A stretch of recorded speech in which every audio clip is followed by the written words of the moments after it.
10대 배달 노동자 2명 중 1명은 배달 중 사고를 경험했고, 사고 경험자 10명 중 3명만이 산재 처리를 한 것으로 나타났습니다. 이와 관련해서 매일노동뉴스 기사 한번 살펴보도록 하겠습니다.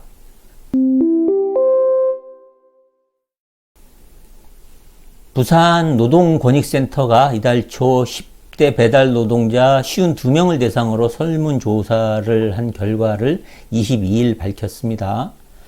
조사 결과를 보면 10대 배달 노동자 52명 중 55.8%인 29명이 사고를 경험했다고 합니다.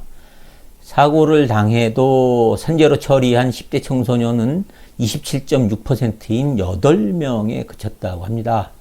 산재 처리 안함 10명과 잘 모름 11명을 합쳐서 21명은 산재 처리가 되지 않았던 것입니다. 센터는 10대 배달 청소년 대다수는 과로와 사고를 혼자 감당하고 있어도 문제가 있다는 사실조차 모른다고 지적했습니다. 10대 배달 노동자는 과로에도 노출됐습니다. 응답자의 21.2%는 주 7일, 44.2%는 주 6일 일한다고 답했습니다. 배달 청소년 10명 중에 6명은 주 6일 이상 일한다는 의미라고 할 것입니다. 2명 중 1명은 하루 7시간 이상 일하는 것으로 나타났습니다. 하루 9시간 이상 일한다는 청소년은 30.8%였고 7시간 이상 일한다는 청소년은 23.1%였습니다. 센터는 이런 10대 배달 노동자의 죽음은 산재 통계에도 잡히지 않는다고 지적했습니다. 센터는 한 배달 청소년은 올해 8월 같은 일을 하는 친구가 죽었다고 센터에 알려왔지만 안전보건공단 홈페이지에는 사망사고 속보가 매일 올라오지만 이 청소년의 죽음은 없었다고 밝혔습니다.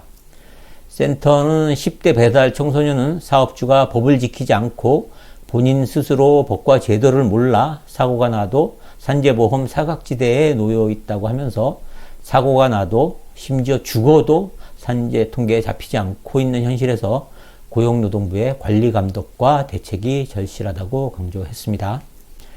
지금까지 배달 청소년 56% 사고, 산재 처리는 27.6%에 그쳐라는 제목의 매일노동뉴스 기사 살펴봤습니다.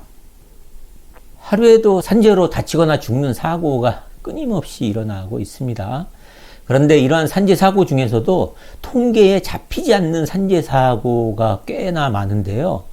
소위 공상처리라는 것을 하는 경우가 있기 때문인데요.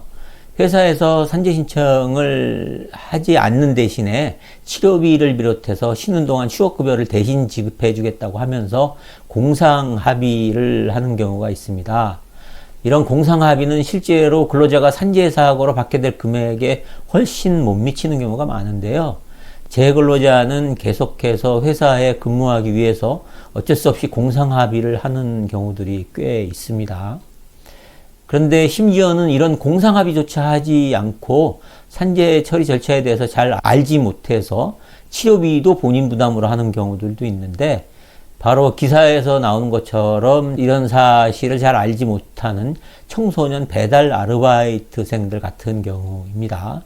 이와 관련해서는 관계부처의 철저한 관리 감독이 필요할 것으로 보입니다.